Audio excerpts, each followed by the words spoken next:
Snap on 1st and 10 of the Jet 36. Chiefs lead 7-3. Mahomes guns it long for the end zone. Wide open touchdown, Kansas City.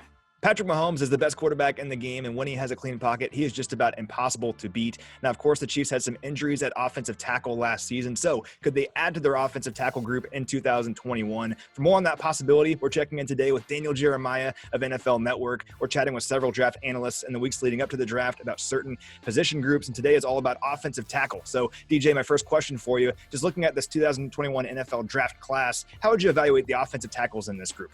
I think it's good. I think it's a good group. I think there's some depth there. I don't think there's a Joe Thomas type player. I would put last year's top guys above where we have this year's top guys, but I think this year there's a lot of depth, which is good if you're the Kansas City Chiefs where you're picking. All right, well, that leads me into my next question here. If you're looking in the first round at pick number 31, if the Chiefs want to go offensive tackle, who are some names that make sense there for the Chiefs? Well, I think, the top three guys are going to be gone in whatever order you want to put them. That's Penei Sewell, Rashawn Slater, Elijah Vera Tucker. I think they're going to be gone by that point in time. Now you get into some interesting potential guys being there. Look at Tevin Jenkins is an interesting one there from Oklahoma State, who's real big and physical. You've got Jalen Mayfield from Michigan, who kind of factors into that range, who actually played pretty well. I went back and watched him in 2019 against Chase Young. Was a pretty good battle with those two guys. So some physicality there with him. I think Darrisaw's probably gone. Christian Darrisaw probably goes in the teens from Virginia Tech, but you never know. That's one name you got to know and be familiar with.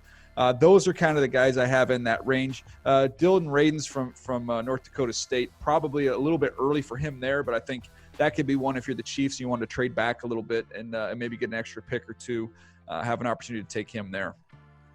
Chiefs haven't taken a tackle in the first round since Eric Fisher way back in 2013, so it's certainly been a while, but we'll see how it plays out in the first round on draft weekend. Now, regardless of what happens at pick number 31, let's say the Chiefs want to add a tackle or two on day 2 and day 3 of the draft. Who are some names to keep an eye on in the later rounds?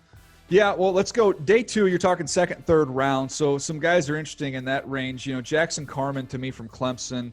Some people view him as a guard. He's 340 pounds. We'll see what he looks like at his pro day out of Clemson. But he's somebody that's got a lot of ability, probably going to go between when the Chiefs pick in the first and the second. But, again, you can maneuver around there somewhere on day 2. An upside pick, probably going to go late second, maybe in the third round, would be a guy like Spencer Brown from Northern Iowa.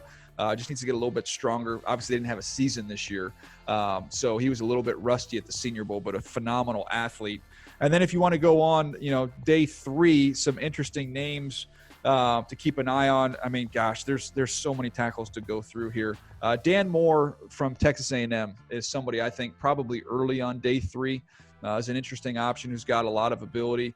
Look, there are some good options here throughout the draft. Walker Little from Stanford is going to be fascinating because he hadn't played really a lot of football in 2 years. Some teams like him more than others, but he's had some medical stuff. So depending on what happens with him medically, that could, he could slide a little bit and could end up being a real value pick. Now, it's worth mentioning, too, that the Chiefs actually grabbed a tackle in last year's draft in round 3. That's Lucas Niang out of TCU. A lot of people saw him as a potential sleeper in that draft class. Now, he opted out of last season, so we haven't seen him on the field yet. He's basically part of this rookie class in a sense. What do you remember about your evaluation of Lucas Niang last year? Yeah, I'm going to cheat because I'm going to go back and pull up my notes from him from last year. And I mean, if people forget, a guy was 6'6", 315 pounds. He's really long. He's another one in 2018, had a chance to play against a young Chase Young in that game. I thought he actually battled him really well, very competitive. He played lighter in 2018. He added some weight in 2019. I don't know that weight really served him well. He's a really good mover. And so I'd be curious to see when he comes back what he looks like physically, if he's leaned back up or if he's tried to hold that extra weight. But, man, the guy can really, really move. And so that's, when you're a Chiefs, you want to throw it. You want to be able to get your tackles out in space a little bit with their screen game.